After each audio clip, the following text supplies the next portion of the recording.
la transición democrática de nuestro país y actualmente lo que tenemos del Tribunal Electoral y el Instituto Nacional Electoral que abordaré en la presentación, pues estas instituciones son producto de toda una historia en la que se llevó a cabo a través de incluso pues muchísimas sacrificios de personas, luchas jurídicas. Antes los conflictos se dirimían en la calle o en la Secretaría de Gobernación, no ante los tribunales y no y no teníamos una autoridad independiente. Voy a plantear un poco lo que quiero explicar con esto. Nuestro país ha tenido un gran tema sobre el reconocimiento y hacer efectivos los derechos político-electorales. Cuando hablamos de derechos políticos electorales, ¿de qué estamos hablando? Porque todos decimos, pues hay que respetar nuestros derechos político-electorales, pero ¿de qué hablamos? Básicamente hablamos de el derecho a votar, el derecho a ser electo y que nuestro voto se respete. O sea, que se respete la voluntad ciudadana este, emitida en las urnas. Pero para lograr eso, que es como que se oye muy sencillo y muy fácil, pues nuestro país ha tenido una evolución jurídica y una evolución política muy complicada. Recordemos que antes de que tuviésemos estas instituciones, pues, ¿qué teníamos? Teníamos una comisión electoral que estaba a cargo de la Secretaría de Gobernación.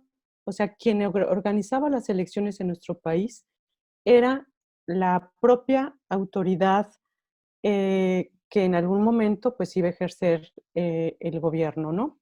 Que es y en este caso estaba a cargo de la Secretaría de Gobernación. Era quien organizaba las elecciones. Y en el caso de que hubiese algún conflicto, ¿quiénes eran quienes validaban las elecciones? En nuestro país lo que teníamos era un sistema de, en el caso de elecciones de diputados federales, locales o de senadores, teníamos lo que le llamaban la autocalificación, o lo que conocíamos o lo que se le conoce jurídicamente como la autocalificación. ¿Qué significaba esto? Que los propios diputados electos, senadores electos, se erigían en colegio electoral y ellos mismos validaban su elección. Díganme ustedes si había alguna nulidad de elección, pues obviamente los mismos que ganaban o que estaban ya ejerciendo el cargo eran los que validaban la elección a través de las cuales habían sido electas. Entonces este era el sistema que teníamos. Y en el caso del gobernador o del presidente de la República, el colegio electoral, que era este mismo Cámara de Diputados que se erige en colegio electoral, calificaba la elección de presidente de la República o de gobernador. Entonces no teníamos una calificación jurídica, teníamos una calificación política. Eso fue el sistema imperante en nuestro país en cuanto a autoridades electorales. Pero, ¿qué pasaba también en nuestro país en cuanto a los derechos políticos? Esto viene porque hubo un gran debate entre el creador del juicio de amparo con Otero y Vallarta. Entonces, en nuestro país, la Corte no se ha metido nunca, o no se metía nunca, con temas electorales. ¿Por qué? Porque se decía que los derechos políticos no eran garantías constitucionales, no estaban protegidas por la Constitución, no eran garantías individuales. Y en consecuencia, se negaba la procedencia del juicio de amparo en temas electorales. Entonces, ¿a qué nos llevaba esto? Teníamos vedada la vía del amparo, porque los derechos políticos no eran materia de amparo. Y no teníamos autoridades jurisdiccionales ni autoridades independientes, era una autocalificación, una calificación política. En consecuencia, lo que sucedía en nuestro país es que no había una forma de dirimir el conflicto que se podría dar después de una elección. Y por eso les comentaba que muchas veces el conflicto se dirimía en las calles. Algunos de los que estén presentes a lo mejor recordarán que en nuestro país se dirimían bueno, en nuestro estado, en el estado de Guanajuato, pues tenemos la elección del 91, en la cual hubo una elección y el conflicto no se solucionó en los tribunales, el conflicto se solucionó en la Secretaría de Gobernación con la designación a través de la Cámara de Diputados local de un gobernador interino. Pero ya empezaba en nuestro país a darse pues una alternancia, una oposición a un partido hegemónico que habíamos tenido durante el siglo pasado. Bueno, este es un poco el antecedente, pero también quisiera explicarles por qué llegamos a la creación del instituto y por qué llegamos a la creación del tribunal. Em, en el 88, en 1988, en la elección presidencial del 88, pues el sistema que les acabo de platicar de cómo estaban las autoridades, pues hizo crisis con la famosa caída del sistema. Y eso orilló a que se reflexionara sobre la necesidad de tener autoridades legítimas. Pero además nuestro país suscribió a la Convención Americana de Derechos Políticos y en la convención, en su artículo 23, se señala como un derecho fundamental el que los ciudadanos o las personas puedan acceder a los cargos públicos en igualdad de condiciones. Pero también se señala en la convención el derecho a votar y el derecho a ser electo, pero dice la convención en elecciones auténticas, ¿sí? Cuando pone esta palabrita la convención de elecciones auténticas, lo que se está refiriendo es que el voto se respete, la voluntad ciudadana se respete, que no, por ejemplo, en nuestro país en el año, para elegir al presidente de la República en el año 76, solamente contendió un candidato para presidente de la República. Hizo campaña, fue y demás, y solamente teníamos un candidato, ¿sí? Entonces, cuando se dan este tipo de fenómenos o cuando no se puede confiar en la autoridad electoral, es cuando se cuestiona la legitimidad de esa elección y por eso la Convención Interamericana le pone esta palabrita de elecciones auténticas. Y entonces hubo una presión internacional para que nuestro país efectivamente tuviera elecciones auténticas. Y hubo un caso que se llevó a la Corte Interamericana. El caso se conoce como el caso, em, perdón, el caso 10.180.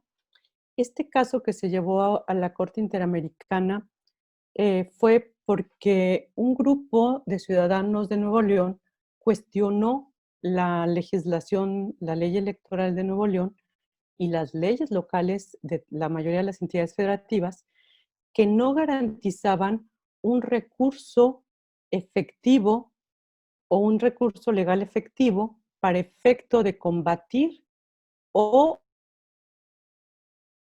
el resultado electoral o hacer efectivos los derechos político-electorales de los mexicanos. Este caso se llevó a la Corte Interamericana y también por el tema de que no se reconocían en nuestro país los derechos políticos como derechos que pudieran ser o derechos fundamentales, ¿no? Que deberían de ser protegidos por un tribunal o por una autoridad jurisdiccional. Este caso resolvió la Corte Interamericana condenando al Estado mexicano y recomendando la creación de un la existencia, que debería de tener la existencia de un recurso efectivo para que, para que se protegieran los derechos político-electorales.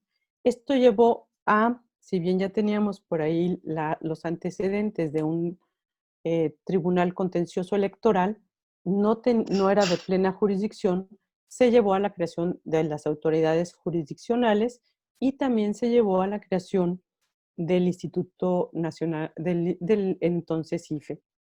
Bueno, todo este recuento histórico que les acabo de dar tiene como finalidad, pues, contextualizar un poco lo que vamos a ver, porque es muy fácil que de repente demos como algo normal el que tengamos el INE o que tengamos un tribunal electoral, que tengamos autoridades que vienen a dirimir nuestros conflictos, que tengamos todo un sistema de nulidades, todo lo que estamos viendo en este curso. Pero esto pues ha sido producto de una serie de reformas electorales en nuestro país, perdón, y además de los ciudadanos ir ganando espacios para el reconocimiento de nuestros derechos político-electorales. Entonces, finalmente de eso se trata el tener autoridades electorales, porque la finalidad de tener un INE, un tribunal, es que se respete nuestra voluntad al momento en que vamos a ejercer nuestro voto, ¿sí? Y que o bien que se respete el resultado cuando se ejerce el voto pasivo, ¿no? Cuando somos electos. De eso se trata finalmente la creación de todo este sistema de autoridades electorales. Ahora sí, si me apoyan, iniciaré un poquito con la presentación. La primera. Entonces, les comentaba, ¿qué es una autoridad electoral?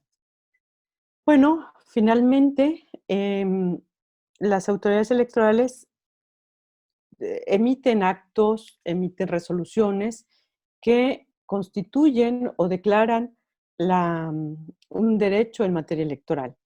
Pero además, lo que hacen estas autoridades electorales, pues organizan y vigilan que el ejercicio del voto pues se haga a través de procedimientos democráticos, ¿no? Eso es una autoridad electoral. ¿Qué tipo de autoridades electorales tenemos? Si me apoyan con la siguiente. Tenemos dos tipos de autoridades electorales, autoridades administrativas y autoridades jurisdiccionales. Las autoridades administrativas son las encargadas de la organización del proceso electoral y las autoridades jurisdiccionales son las encargadas de la impartición de justicia. Entonces, y bueno, dependiendo de la competencia, este tipo de autoridades pueden ser autoridades federales o ahora nacionales o locales. ¿Me apoyas con la siguiente? Entonces, en autoridades administrativas federales tenemos al Instituto Nacional Electoral y jurisdiccionales tenemos al Tribunal Electoral del Poder Judicial de la Federación. Y en las locales, pues tenemos a los que ahora conocemos como los organismos públicos locales electorales, los famosos OPLES. En el caso de Guanajuato es el Instituto Electoral del Estado de Guanajuato y tenemos los tribunales electorales estatales. En este caso, pues son el Tribunal Electoral del Estado de Guanajuato. Esas son las autoridades que tenemos. Adelante. ¿Me apoyas con la siguiente? Pero también tenemos otras autoridades que intervienen en el proceso electoral. Estas otras autoridades, en este caso, son las fiscalías especiales o especializadas para la atención de delitos electorales. Si bien no las tenemos consideradas como autoridades electorales como tal, sí son instituciones que participan en el proceso y básicamente investigan la comisión de delitos electorales y procuran justicia en este tema, ¿no? También se dividen en ámbito de competencia en federales y locales. A nivel federal tenemos la Fiscalía Especializada para la Atención de Delitos Electorales, la FEPADE, y tenemos también a nivel local una fiscalía especializada en materia electoral o las fiscalías especializadas en materia electoral. Entonces, este es como el conjunto de autoridades que tenemos en materia electoral. Vamos a ver qué hace cada una de ellas. ¿Me apoyas? Bueno, les, co- en la creación en su momento del IFE, actualmente el INE, pues tiene una serie de antecedentes que fue un poco lo que les comentaba al inicio de la conversación, y pues ha estado sujeta a diferentes reformas electorales. El INE surge en octubre de 1990 y básicamente son con motivo de las reformas que fueron aprobadas en la reforma constitucional de 1989. Pero el IFE surge acotado, no surge como un organismo constitucional autónomo. El IFE surge como una autoridad especializada en la función electoral, en llevar a cabo la función electoral, pero todavía participaba en su Consejo General la Secretaría de Gobernación, ¿sí? El primer presidente del IFE es el secretario de Gobernación.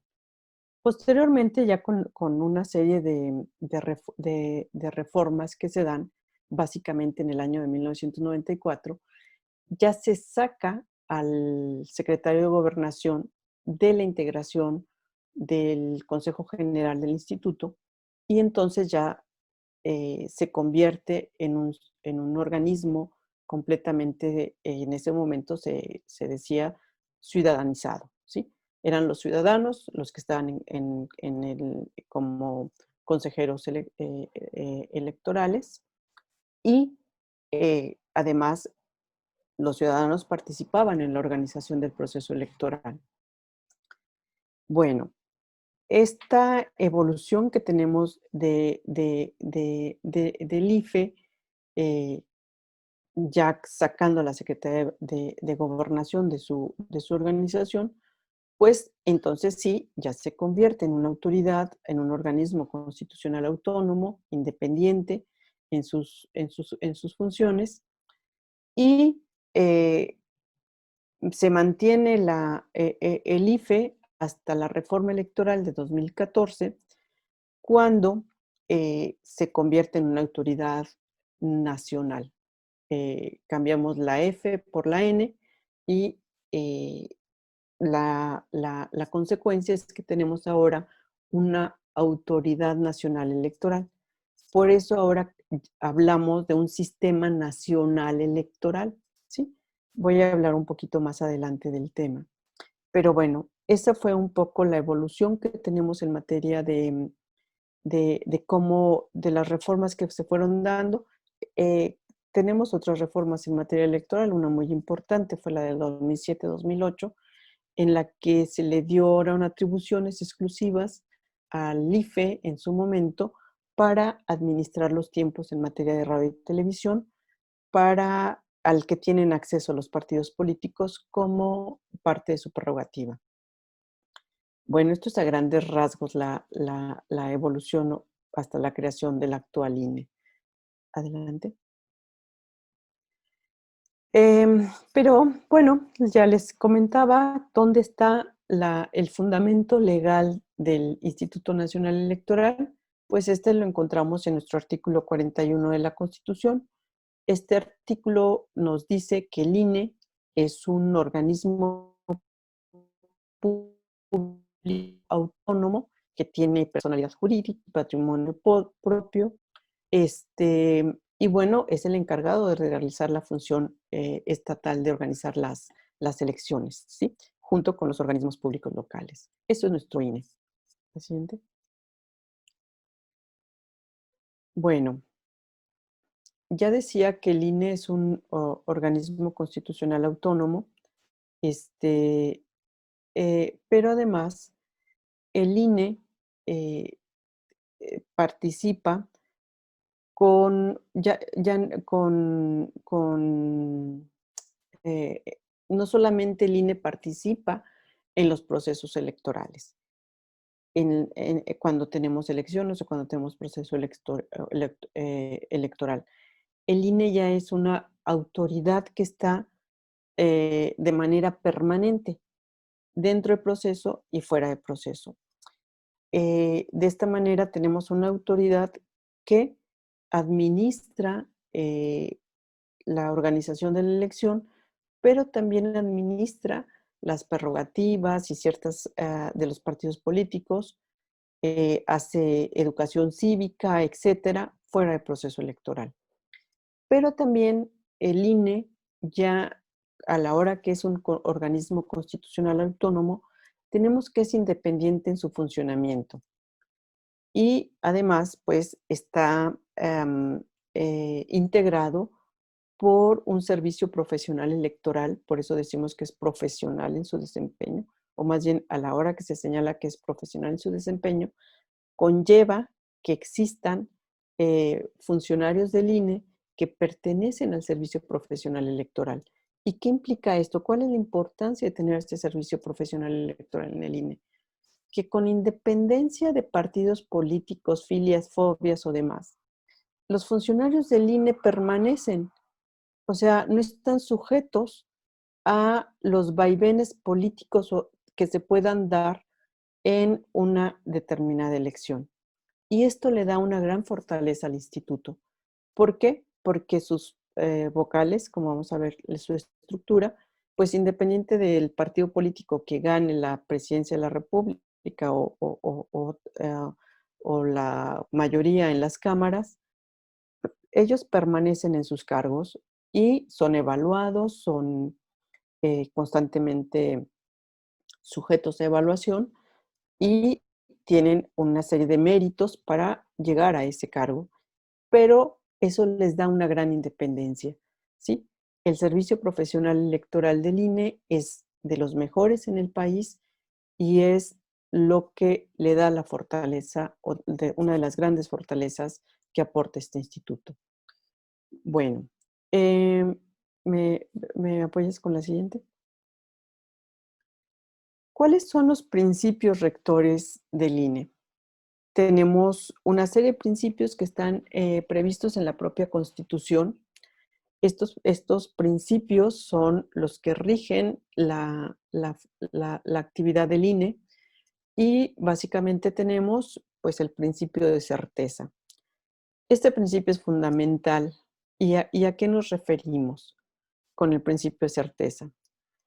¿Recuerdan la palabrita que les dije que estaba en la Convención Americana de elecciones auténticas? Bueno, pues para que haya elecciones auténticas, el resultado, o tenemos que tener certeza del resultado que se dio.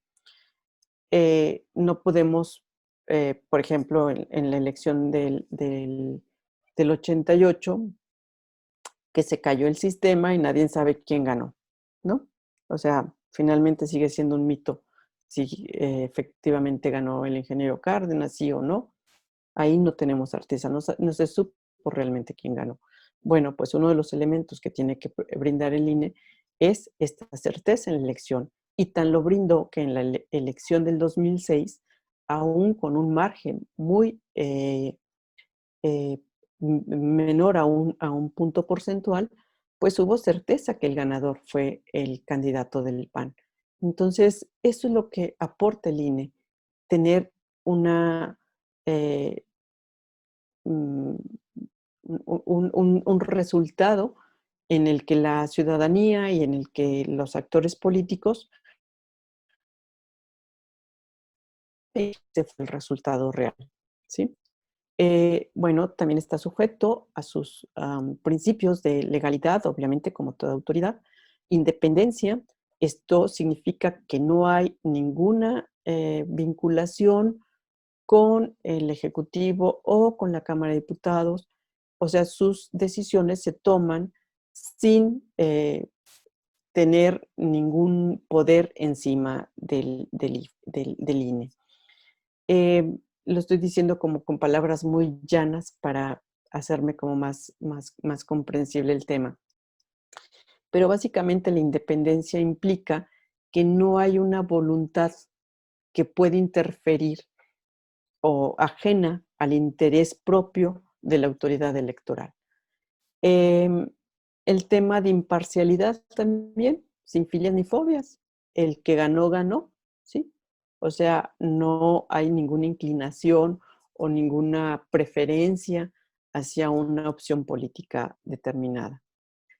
Y tenemos el principio también de máxima publicidad. Este principio se integró en la reforma de 2014, pero finalmente desde su creación, en su momento el INE y ahora el IFE, perdón, y ahora el INE, las decisiones de la autoridad electoral siempre están sujetas al escrutinio público. ¿Por qué? Porque en su mesa, en la mesa, en la gran herradura que ven ustedes en la pantalla de televisión cuando son las sesiones del INE, en esa famosa herradura están los consejeros electorales, pero también están sentados los representantes de los partidos políticos y eso hace que ese órgano, a la hora que toma una decisión, la toma en presencia de los partidos políticos. Entonces, no hay decisiones que se tomen sin que los partidos políticos vean la actuación que está dando. En el momento en el que se van a llevar a cabo, por ejemplo, am, que llegan las boletas electorales, llegan los paquetes electorales y hacen el resguardo, y se hacen en presencia de los partidos políticos. O sea, hay una serie de actividades que realiza la autoridad electoral que siempre tiene como visores, siempre están presentes ahí los partidos políticos, pues viendo qué es lo que está haciendo la autoridad electoral. Entonces, este principio de máxima publicidad, si bien se incorpora en la reforma 2014, siempre ha estado presente en la actividad del instituto. Bueno, creo que me había saltado el principio de objetividad. El principio de objetividad, pues también implica, pues que las convicciones personales o la preferencia personal del consejero, presidente o de los consejeros no deben influir. Esto deben de tomar sus determinaciones sin ningún elemento subjetivo, ¿no? Sino con objetividad lo que da cada asunto en sus méritos, ¿no? Eso es básicamente los principios que rigen la función del INE. ¿Seguimos? Bueno, ¿cuál es la función? Ya lo he venido diciendo, pero ¿cuál es la función del INE? Pues básicamente organizar las elecciones, ¿no? Tanto para elegir a, eh, tanto para elegir al Poder Ejecutivo Federal como al Poder Legislativo Federal. Em, mm, la función electoral, ¿qué naturaleza tiene? Cuando vamos un poco a clases de derecho administrativo en las escuelas de derecho, pues nos enseñan que tenemos tres funciones, ¿no? Básicamente, la función jurisdiccional, la función administrativa y la función legislativa. Bueno, propiamente dicho, la función electoral, pues no se puede inscribir en estricto dentro de una función administrativa, que les hemos llamado función administrativa, pues porque eh, administra, organiza la elección, pero no está vinculado para nada con la función que ejerce el Poder Ejecutivo, ¿sí? Bueno, creo que se regresó no sé si me apoyan. Gracias. ¿Seguimos?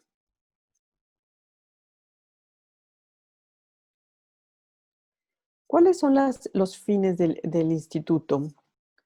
Bueno, pues básicamente contribuir al desarrollo de la vida democrática, fortalecer el régimen de partidos políticos y una función muy importante, integrar el registro federal de electores.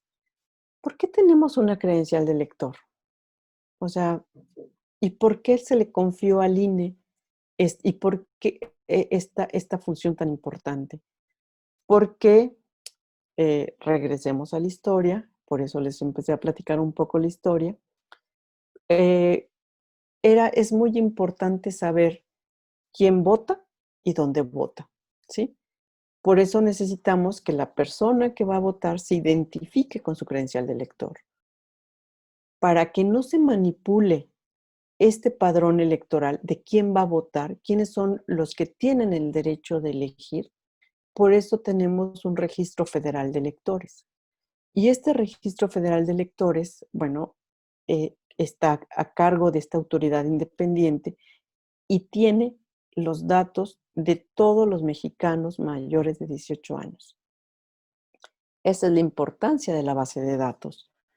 Y esta base de datos se conserva con una serie de medidas de seguridad para resguardar los datos que se tienen ahí a efecto de que nadie haga uso incorrecto de los mismos. Y la credencial de lector que se nos brinda, pues es un mecanismo de identificación al momento de ir a ejercer nuestro derecho al voto. Pero además ahora tiene como efecto que sirve como instrumento de identidad. No sé si vieron por ahí, en algún momento a principios de año hubo una discusión entre la Secretaría de Gobernación y el INE de que quería que le diera la base de datos que tiene el INE sobre los ciudadanos. Entonces el INE dijo, pues claro que no te la puedo dar. O sea, esto es el resguardo con lo que yo garantizo, pues que vaya a votar solamente quien tiene derecho a votar y en los términos, o sea, por eso nos ponen una tinta indeleble y por eso hay tantos candados, pues para que sea efectivamente una persona, un voto, ¿sí? Que es algo muy sencillo, pero que nuestro sistema, con todas las desconfianzas que se han dado, pues por eso tuvimos que integrar un registro federal de electores, por eso nuestra credencial tiene tantos candados, pues precisamente para hacer efectiva esa máxima. Un elector, un voto, ¿sí? Es lo que nos garantiza esta credencial de elector y el registro federal de electores. Y bueno, a través de la misma se garantiza o se asegura el derecho de los ciudadanos de ejercer el derecho al voto o, en su caso, a ser electo en elecciones auténticas. Continuamos. Bueno, ya decía yo, velar por la autenticidad y efectividad del sufragio. También tiene fines de educación cívica y cultura democrática. Y una de las atribuciones o de los fines que se les dio en la reforma electoral 2007-2008, pues fue fungir como autoridad única para administrar los tiempos en materia de radio y televisión. Ya cuando ustedes vean un poquito el modelo de comunicación política en uno de los módulos, pues se van a dar cuenta la importancia de esta atribución, porque es el único medio que tienen los partidos políticos para acceder al radio y televisión. El partido político no puede ir a comprar un spot en televisión o un spot en radio, ¿sí? La única forma en que puede aparecer en radio y televisión es a través de los tiempos que le otorga el instituto. Entonces, es una de las atribuciones más importantes que tiene. Continuamos. Bueno, eh, esto es un poco lo que de ¿qué pasó en la reforma 2014 para poder entender esta parte de la presentación? En la reforma electoral del 2014, lo que tenemos es que nuestro sistema de competencias, que teníamos autoridades federales y autoridades locales, las autoridades federales eran exclusivamente encargadas de las elecciones federales y las locales de las locales, era como algo muy obvio. Cuando se hace la reforma 2014, ciertas, ciertas actividades que realizaban las autoridades locales ahora las asume el INE. ¿Por qué se lleva a cabo esto? Porque ahora tenemos lo que llamamos la casilla única. A lo mejor viene más adelante la presentación, pero de una vez lo explico. ¿Qué significa esto? Que el elector no va a ir, bueno, Guanajuato tiene muchos años con casilla única, pero en otras entidades el elector iba a una casilla federal a depositar su voto por presidente de la República, senador y diputado federal, y se trasladaba a otra casilla, una casilla de autoridad electoral local, y ahí depositaba su voto para presidente municipal, para diputado local o para gobernador. Entonces teníamos dos casillas, ¿sí?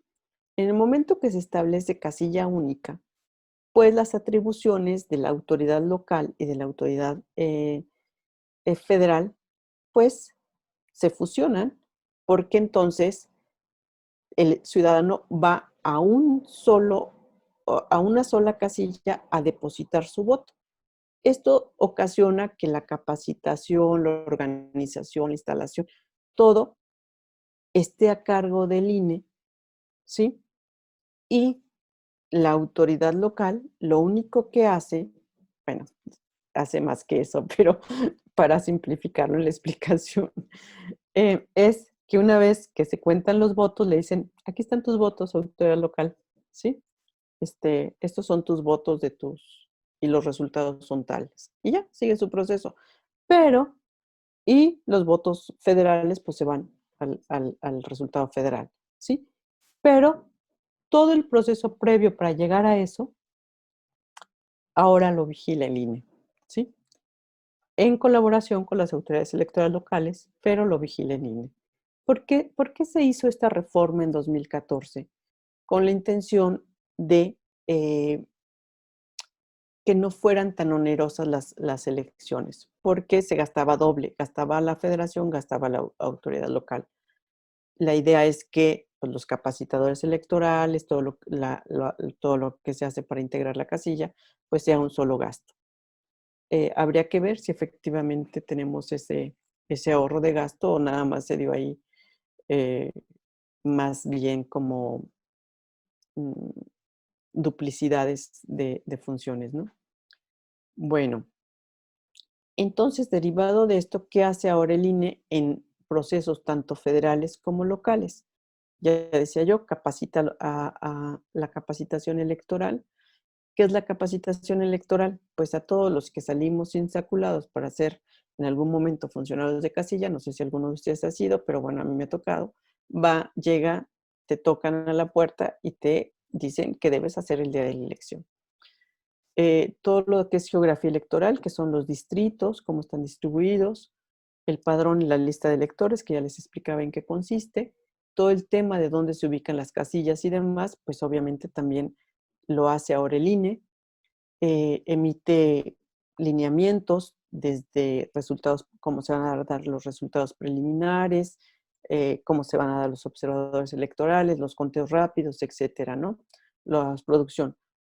Toda la fiscalización, toda la materia de fiscalización que vieron en la sesión pasada es materia del INE, no es materia local y fiscaliza tanto autoridades federales como locales. Y bueno, administra los tiempos en radio y televisión. Eso es lo que ahora hace el INE, tanto en procesos federales como en procesos locales. ¿Sí? Es una competencia exclusiva del INE.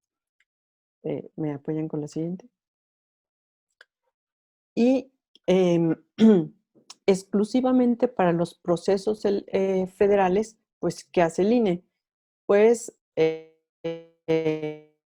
registra partidos, prepara la jornada, imprime materiales electorales, hace el cómputo de validez, el escrutinio y cómputo de validez el escrutinio y cómputo de la elección de presidente de la República, de senadores, de diputados federales, declara la validez de estas elecciones y les otorga sus constancias de mayoría a los diputados y senadores. Em, ex- eh, También puede organizar la elección de dirigentes de partidos políticos en algún momento, si el partido político así lo decide, la única que ha organizado es una elección en 2014 de la dirigencia del PRD. Es el único partido que le ha solicitado que organice sus procesos electorales internos. Bueno, seguimos. Bueno, eso es lo que hace el INE. Ahora, la autoridad electoral local, el Instituto Electoral del Estado de Guanajuato, como autoridad administrativa. ¿Qué elecciones es competente? Gobernador, diputados locales e integrantes de los ayuntamientos. Seguimos. ¿Qué realizan los soples o en este caso el Instituto Electoral del Estado de Guanajuato? Eh, bueno, también desarrolla programas de educación cívica. Esas son atribuciones que las hacen de manera coordinada el INE y el IFE. Prepara la jornada electoral, imprime y produce materiales electorales, que son las boletas, los cuadernillos, todo lo que se entrega en el paquete electoral el día de la jornada. Efectúa el escrutinio y cómputo de las elecciones locales, declara la validez de la elección local y otorga las constancias de mayoría a los electos. Puede implementar un programa de resultados electorales preliminares bajo los lineamientos que le señala el INE. También todo lo relativo a encuestas y sondeos también lo puede llevar a cabo, pero siempre observando los lineamientos que le maneja el INE. También si hay mecanismos de participación ciudadana, pues también los lleva a cabo. En fin, como se pueden dar cuenta, la competencia de los soples está acotada. Básicamente, todo lo que es la primera parte, pues la gran responsabilidad la tiene el INE, todo lo que es la organización. Una vez que se emiten los votos, pues ahora sí, ya le toca a la autoridad local contarlos y decir quién ganó, básicamente para simplificar competencias, ¿no? ¿Me apoyan con la siguiente? Voy a platicarles un poquito de manera muy rápida lo que es la estructura orgánica del INE. Como decía, el INE tiene órganos de dirección, que es su Consejo General, en el que participan los consejeros electorales nacionales, en el que también ahí se sientan los partidos políticos. Tiene órganos ejecutivos, como es la Junta General Ejecutiva y todas las direcciones ejecutivas, perdón, la Junta General Ejecutiva, en donde participan todas las direcciones ejecutivas. Órganos técnicos, como la Unidad Técnica de lo Contencioso Electoral y la Unidad Técnica de Fiscalización. Órganos de vigilancia. Estos órganos de vigilancia es muy importante. Se refiere a los órganos que vigilan la, todo el proceso para el padrón electoral y la emisión de la credencial de elector. Ahí también están presentes los partidos políticos en estos órganos de vigilancia. Están vigilantes de que se inscriban a los electores de manera correcta y no haya ninguna alteración en estos bases de datos que tiene el instituto. Y bueno, tiene un órgano de control designado por la Cámara de Diputados. Adelante. El INE tiene órganos desconcentrados en todo el país. Tiene 32 órganos locales. Hay juntas locales en las 32 entidades federativas. Y también tiene órganos distritales. Tiene los órganos distritales, un consejo o una junta distrital ejecutiva por cada distrito electoral. Entonces, esa es la conformación. Entonces, es una autoridad que está en todo el país. Por eso es una autoridad que llega pues a todos los rincones de nuestro país. ¿Por qué? Porque su función es hacer efectivo el derecho del voto de todos los mexicanos en donde estén. Ahora incluso, bueno, a partir de la reforma del 2006, pues también a los mexicanos que se encuentran en el extranjero, ¿no?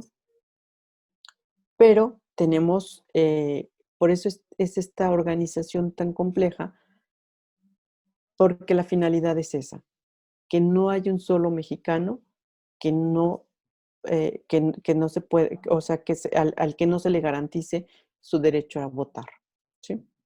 Bueno, seguimos. Ya les comentaba quiénes son el Consejo General. Si quieren, me brinco esta. Vamos a la siguiente. Tenemos dos órganos que quiero comentar dentro del instituto.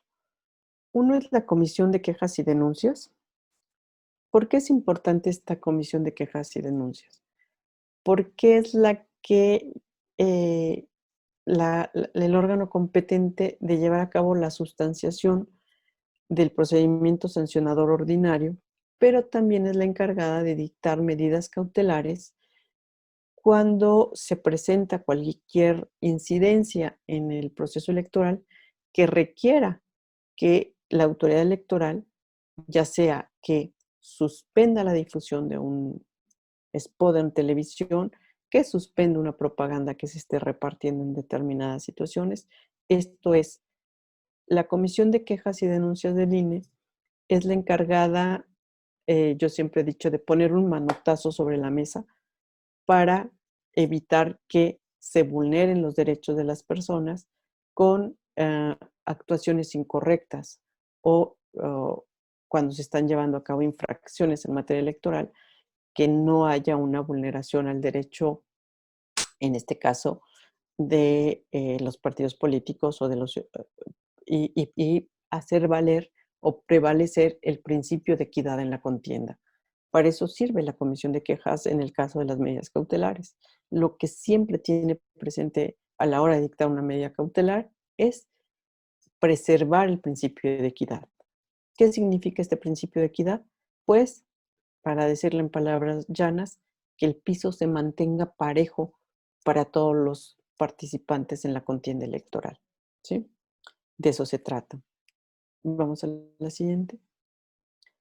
Bueno, luego tenemos al Comité de Radio y Televisión. Este comité, pues, es el que básicamente no distribuye o hace la distribución de los tiempos en radio y televisión, eh, establece cuántos spots le tocan a cada partido político o a cada candidato y pues se los pone a disposición de las televisoras y de las estaciones de radio y televisión para que lo transmitan. Entonces es como el operador de todo el sistema de comunicación política que está a cargo del instituto, ¿no? Bueno, básicamente es lo que hace. Nos vamos a la siguiente. Bueno, esto sería por lo que hace a las autoridades administrativas. Vamos a ver a las autoridades jurisdiccionales.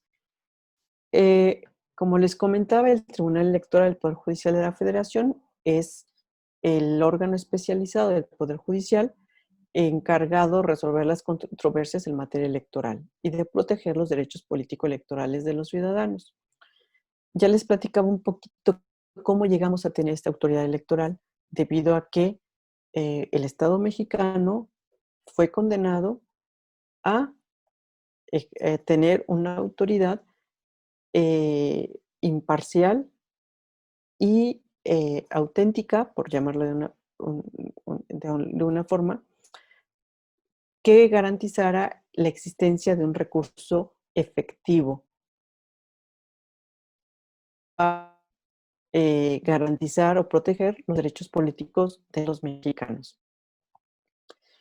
Em, Antes de eso, claro que teníamos un tribunal, bueno, antes de eso, lo que teníamos, ya les platicaba que era la autocalificación, pero después de la autocalificación, lo que hubo era un tribunal de lo contencioso electoral que no tenía la capacidad de anular elecciones.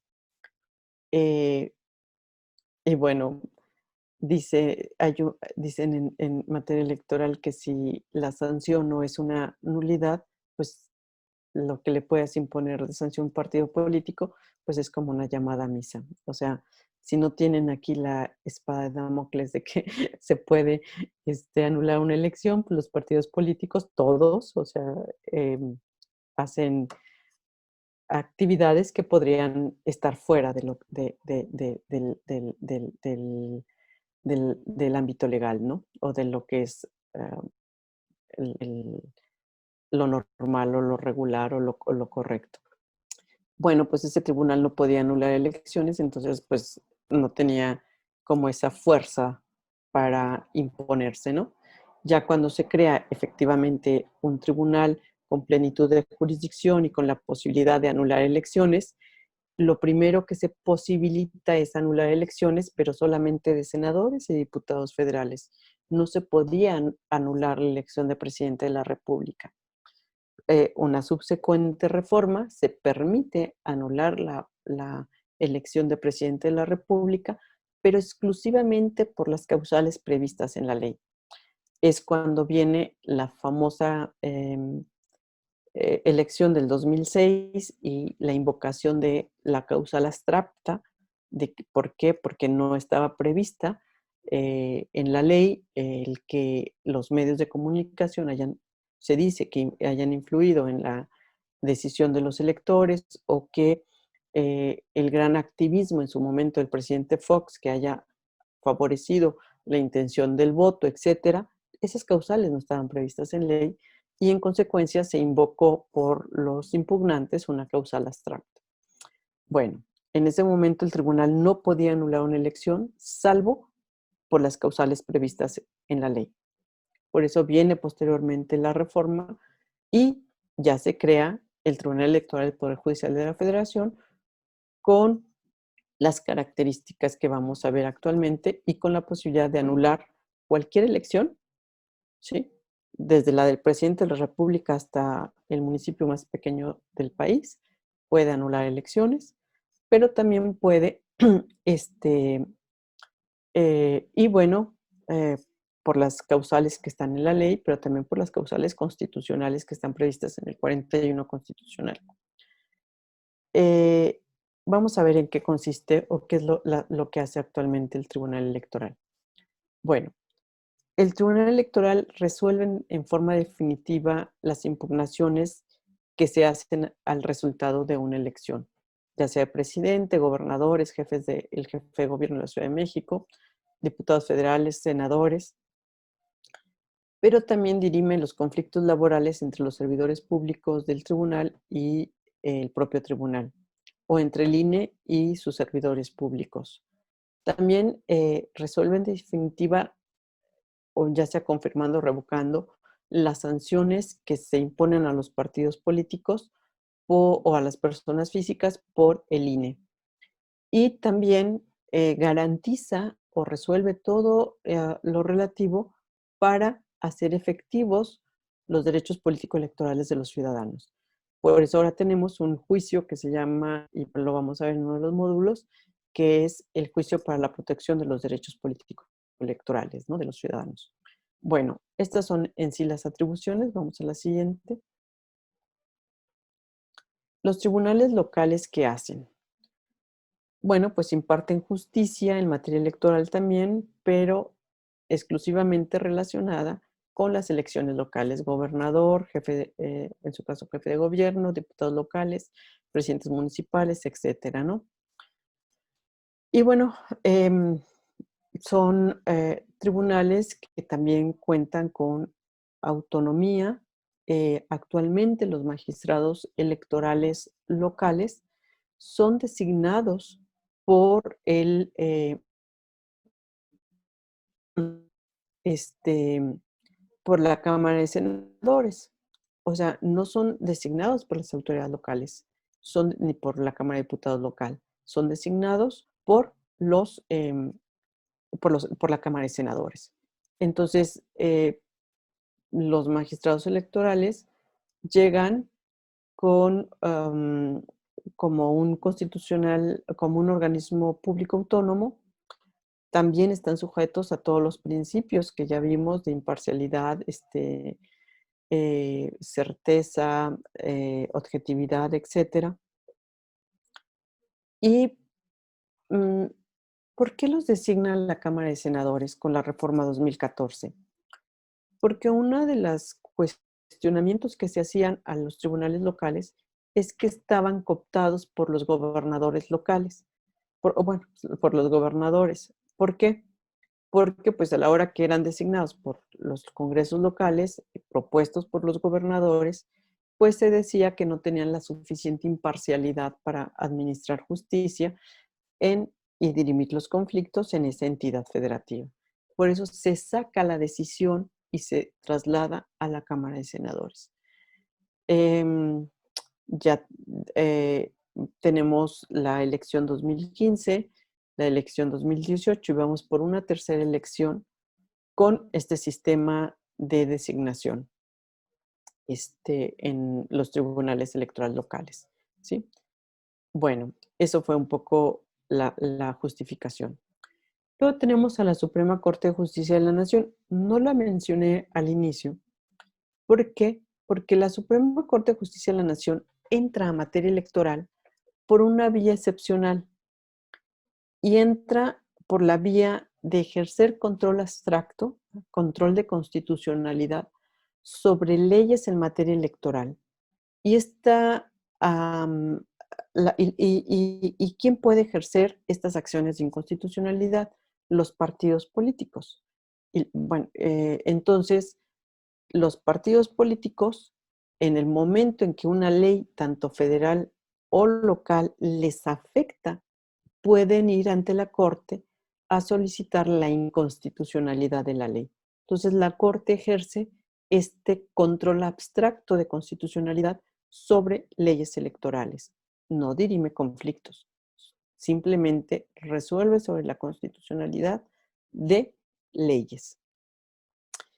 Em, pero también la Corte, perdón, pero también la Corte resuelve cuando hay conflicto entre lo que la propia Corte ha resuelto y lo que resuelve el Tribunal Electoral.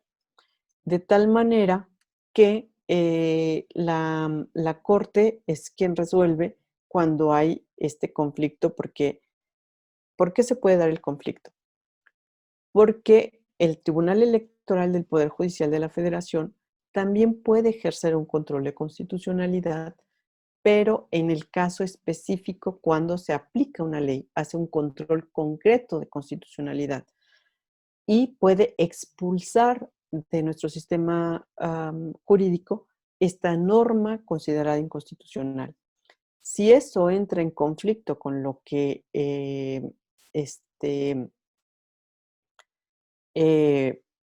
con lo que en algún momento haya señalado la Corte, pues la Corte es quien dirime pues la controversia, ¿no?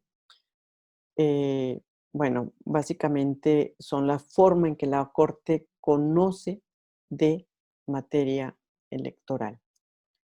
Damos la siguiente. Y luego tenemos a las fiscalías especializadas en materia electoral.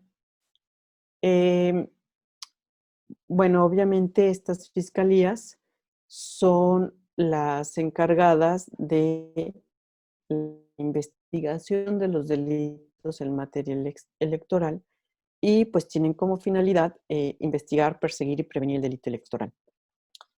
¿Qué delitos electorales son o cuáles son los delitos electorales que podemos tener? Desde la compra del voto, ¿sí? Desde el momento en el que el día de la jornada electoral o anterior a la jornada electoral se compra el voto, eso, pues eso es un delito electoral, o se le solicita la credencial de elector a algún ciudadano, pues para efecto de darle un uso indebido, ya sea para no permitirle votar o para condicionarlo a votar por una determinada opción política. El que también estén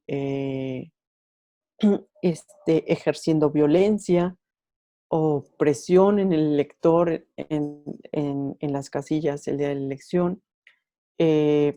También el uso indebido del padrón electoral es un delito electoral, etcétera, ¿no? O sea, hay una serie de delitos o de conductas, perdón, que son constitutivas de delito y que son competencia de las fiscalías especializadas en materia electoral. Eh, Básicamente, pues es el uso indebido de recursos públicos también es un delito electoral, eh, o el uso de recursos de procedencia ilícita, si se llegaran a acreditar, pues también es un delito electoral, etcétera, ¿no? Tenemos todo un catálogo, incluso tenemos una ley especial de delitos electorales, así se llama, Ley General de Delitos en materia electoral, que nos da el catálogo de infracciones en esta materia o de delitos en esta materia y las sanciones correspondientes. También tenemos delitos que cometen los servidores públicos eh, y que pueden pues ser objeto de investigación y de judicializar el tema e incluso de una sanción contra un servidor público. Eh, no sé si el caso, bueno, pero no llegó a delito.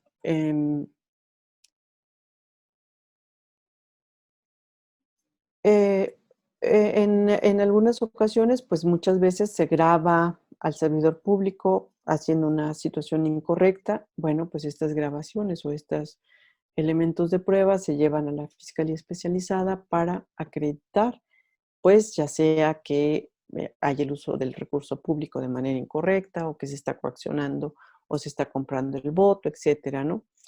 El gran problema de la fiscalía especializada, pues es la documentación o cómo documentar la comisión de esos delitos que se dan durante la jornada o previo a la jornada electoral, ¿no? Bueno, seguimos. Entonces, la FEPADE, pues, es un ministerio público, ¿no? O sea, es básicamente, lleva a cabo todo esto que les decía para efecto de perseguir los delitos que puedan afectar, pues, la libertad del sufragio el día de la jornada electoral o antes de la jornada electoral, ¿no? Todas las conductas que se pueden dar de manera previa a la jornada electoral también son materia, pues, de investigación por parte de la FEPADE o de las fiscalías locales. Adelante. Lo mismo a nivel local, en el caso de las fiscalías locales, pues, son competentes para ver, pues, los delitos que se cometen en el ámbito de la organización o de la realización ya de una, elección local, ¿no? Em, ¿Tenemos claro cuándo se comete un delito, federal y un delito local? Hay conflictos en la actualidad por lo siguiente. Tenemos casilla única, como les acabo de explicar de manera previa. En el momento que tenemos una casilla única, tenemos que el elector acude solamente a esa casilla, pues a emitir su voto, tanto para una elección federal como para una elección local. Si le compran el voto o le intentan comprar el voto y tratas de acreditar que están haciendo compra de voto, ¿para, para qué ¿para qué elección le están comprando el voto? ¿Si para la federal o la local? Entonces, pues ahí entra el tema, porque tenemos casilla única, el elector va y deposita su voto en una sola casilla. Entonces, los ámbitos competenciales, y eso es un tema que se debe reflexionar, en materia de procuración de justicia para eh, la investigación, la integración de las carpetas de investigación en materia electoral, el día de la jornada electoral expresamente, pues entran en un tema complicado de competencia por esto que les acabo de señalar. O le retienen su credencial de elector. A la hora que le retienen su credencial de elector, le impiden votar tanto en la elección local como en la federal. Antes no teníamos tanto este tema de diferenciar las competencias porque, pues, si no eran elecciones concurrentes, pues nada más había elecciones locales o nada más había elecciones federales. O teníamos dos casillas, una federal y una local. Entonces, pues ahí podría diferenciar el ámbito competencial de dónde se está cometiendo el delito. Pero en el momento que tenemos una casilla única, el tema que tenemos es que los delitos pueden ser tanto de competencia federal como de competencia local. Y eso va a crear, recordemos que en el 2021 es una de las convergen el mayor número de elecciones locales y federales. Entonces, este tema que parece eh,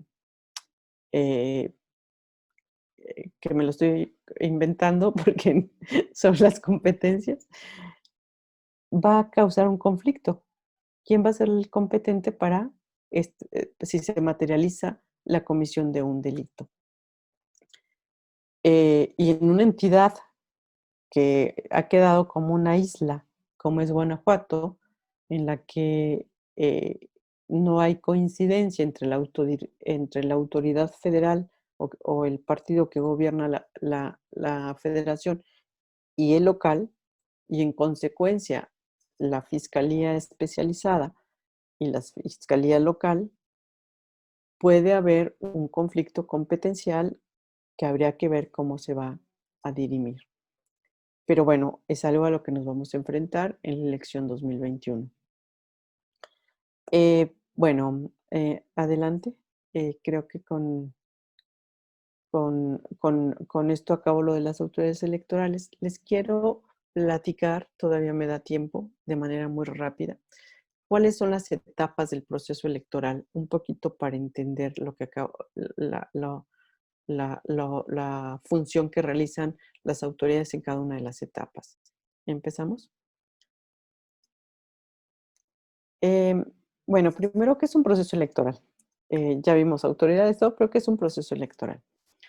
Bueno, pues básicamente son todos los actos que se llevan a cabo para la renovación de los poderes públicos, ¿no?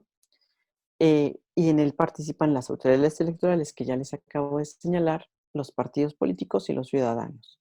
Eso es un proceso electoral. ¿Seguimos?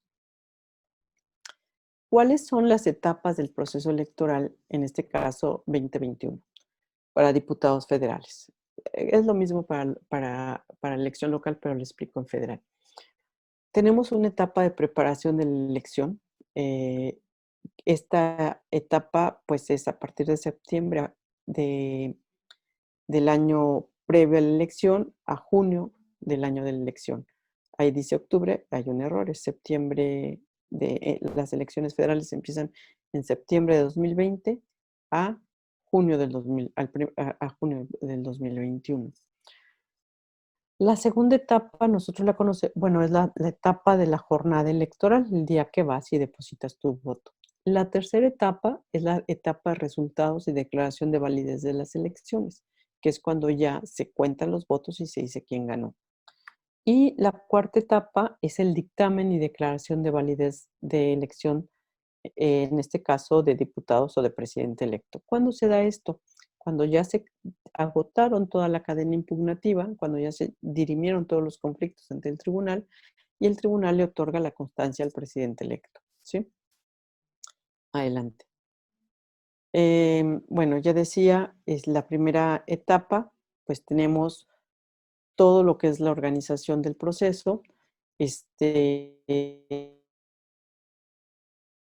desde capacitar a los ciudadanos que van a ser funcionarios de casilla, elegir dónde van a estar las casillas, hacer los materiales electorales, diseñar la boleta electoral, todo lo que conlleva la elección, esos son los actos preparatorios de la elección, ¿sí?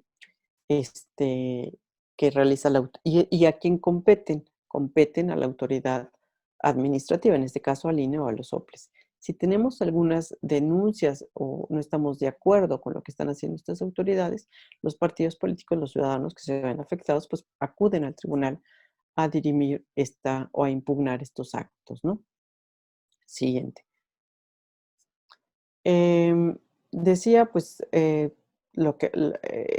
todo lo que conlleva la primera etapa, ¿no? Selección de candidatos, precampañas, registro de candidatos, campañas electorales, asignación de tiempos, etcétera, ¿no? Ubicación de casillas, eh, elaboración de material electoral, etcétera. ¿Seguimos? Y bueno, el día de la jornada, que es el primer domingo de junio, ya es la segunda etapa, pues empieza a las 8 de la mañana y las casillas, si ya no hay gente en la fila, cierran a las 6 de la tarde. Eh, Básicamente ese día vamos a tener una casilla única en la que se van a los mismos funcionarios de casilla, van a contar la elección federal de diputados y la elección local de diputados locales y ayuntamientos, ¿sí? Es lo que vamos a tener en el estado de Guanajuato en el 2021. Siguiente. La tercera etapa, que es la de resultados y declaración de validez, bueno, pues básicamente inicia el siguiente miércoles de la elección en la que se cuentan los votos, se cuentan, eh, eh, se hace el cómputo de los votos y oficialmente pues ya tenemos un resultado, quién es el ganador, ¿no? Siguiente. Y una vez que ya en la anterior etapa dijimos quién era el que había obtenido el mayor número de votos, pues se abre toda la cadena impugnativa o si no hay quien impugne, si mm, la diferencia es tan clara y no hay quien impugne, pues se emite ya la constancia de mayoría al ganador. Pero si no, si sí se impugnan, se lleva toda una cadena ante el Tribunal Electoral. En el caso, por ejemplo, de presidente de la República, se hace todo el tema de los juicios de inconformidad para efecto de llegar a una resolución por parte de la Sala Superior que determina el resultado final y declara si la elección de presidente de la República fue válida o no. Y bueno, en el ámbito de competencia de los tribunales electorales locales, pues hacen lo propio en cuanto a la elección de gobernador, en caso de que haya impugnación de la misma, ¿no? O de las elecciones de diputados locales o de ayuntamientos. Y con esto concluye el proceso electoral. Entonces, como ven, eh, la autoridad electoral administrativa y jurisdiccional, pues están actuando durante toda la etapa del proceso, durante todo el proceso electoral. En la primera lleva como más preeminencia la autoridad administrativa, pero la autoridad jurisdiccional está vigilante a través de las impugnaciones que hacen los ciudadanos o los partidos políticos, pues de que todas las resoluciones de esa autoridad electoral estén apegadas a la legalidad. Una vez que tenemos resultados, lo mismo, esos resultados pasan a un control jurisdiccional por parte del Tribunal Electoral. Bueno, pues con esto yo concluyo para dar oportunidad a que haya algunas preguntas. Creo que me excedí y les voy a dar muy poco tiempo para que me pregunten, pero bueno, estoy a sus órdenes. Muchísimas gracias por la ponencia, maestra. Es grato para todas y todos nosotros escuchar a la persona correcta, la persona que tiene la experiencia y la trayectoria en el tema. Por cuestiones de tiempo, solamente se permitirán 2 preguntas para que se escuchen en caso de que se tengan alguna duda o aclaración sobre este módulo que se desarrolló el día de hoy. No sé si por ahí tengan alguna duda, alguna eh, pregunta. Con muchísimo gusto los leemos.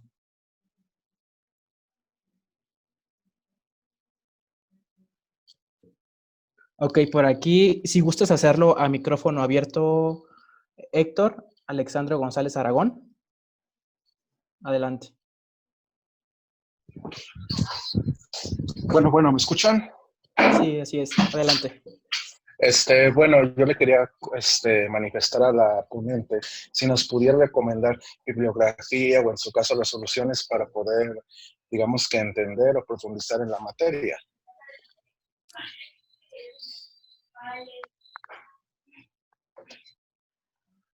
¿Contesto o doy oportunidad a las preguntas?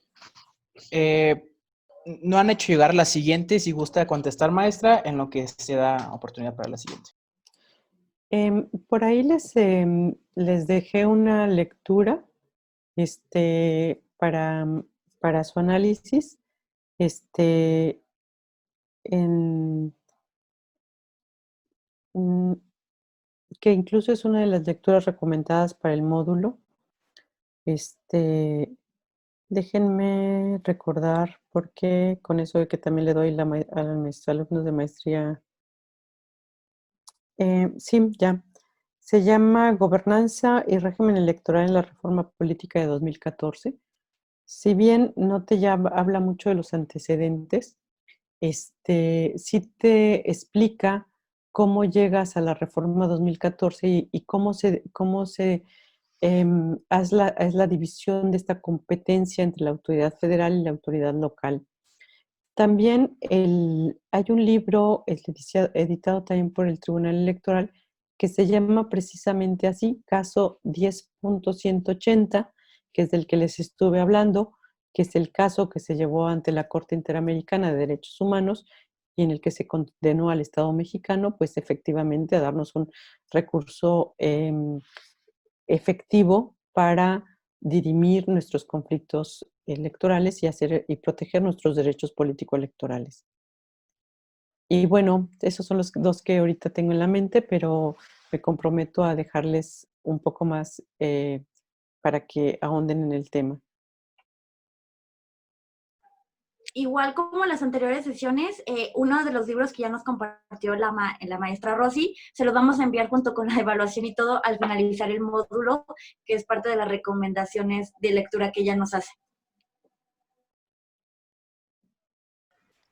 Excelente. ¿Por ahí habrá alguna otra duda? Dice por ahí, a ver, por orden. David Hernández González quiere preguntar. Adelante, David.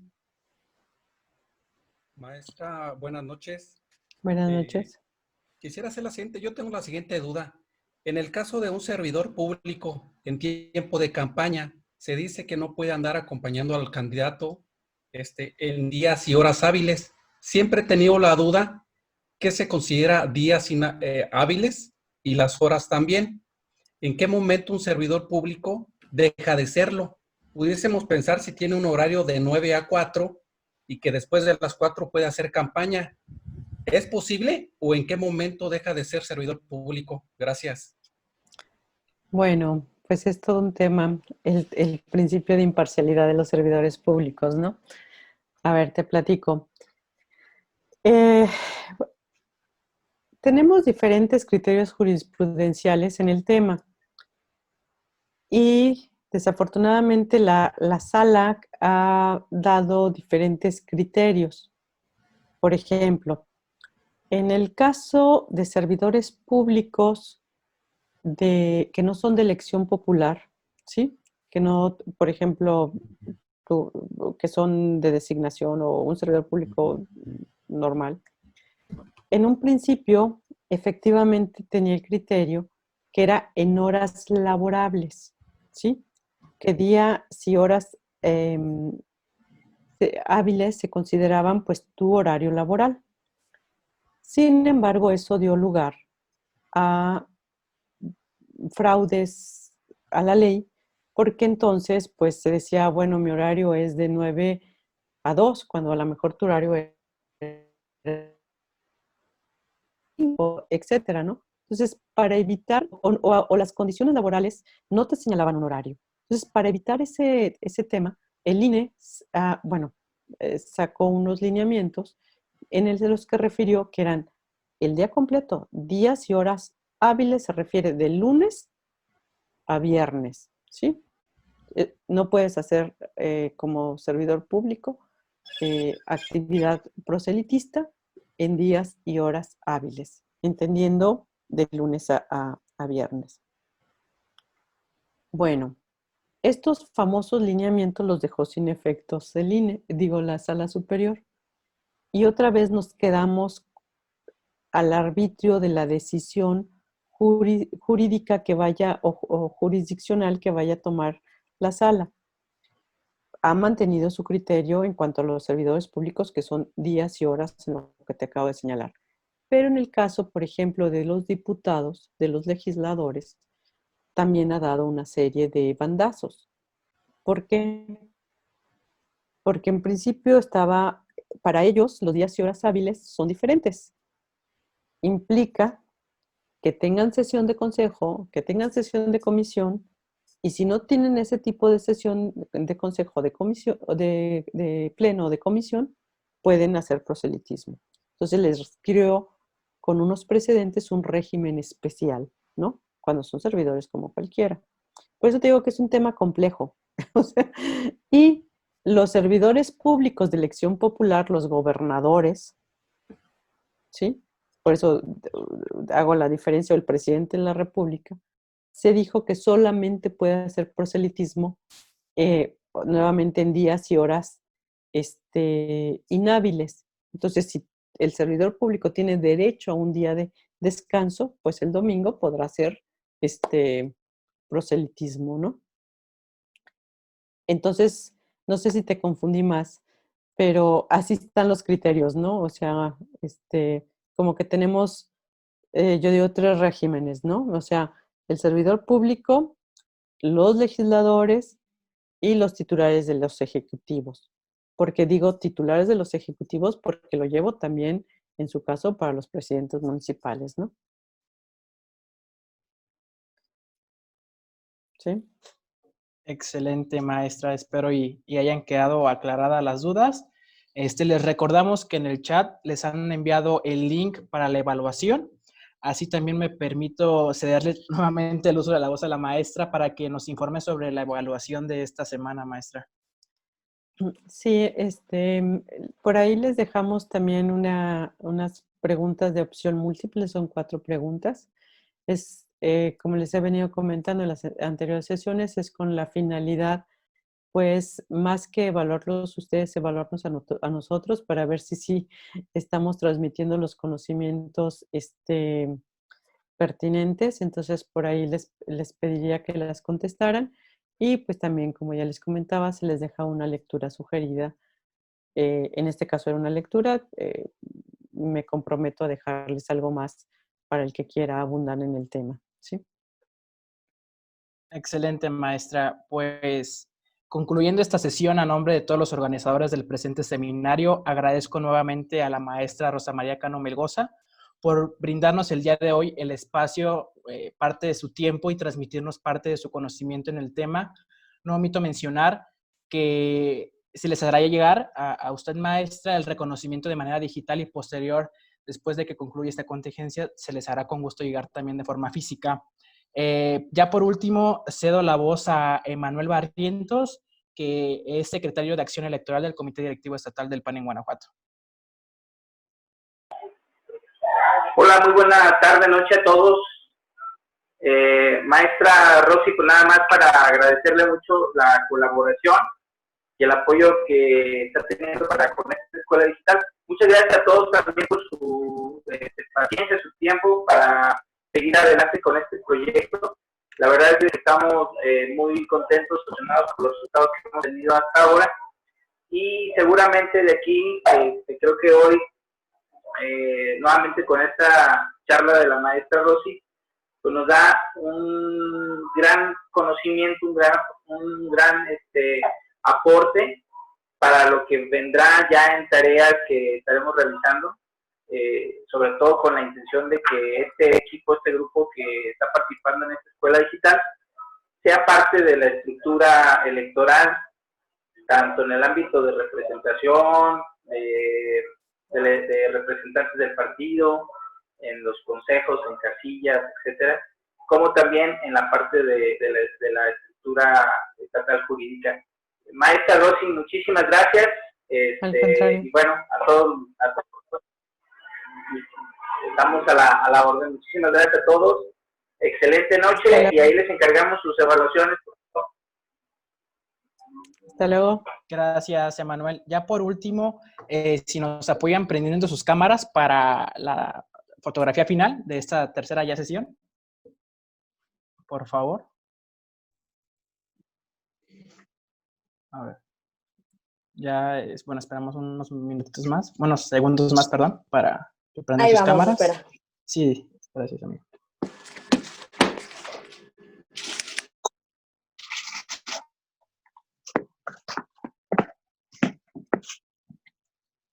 Listo, a ver. Va la primera página. Voy a contar. Si quieren hacer una señal o como gusten. 1, 2, 3. Va la primera página. Nada más permítanme en lo que la pego. Va la segunda. 1, 2, 3. Listo. La pego. Voy con la tercera página. 1, 2, 3. Listo. La cuarta.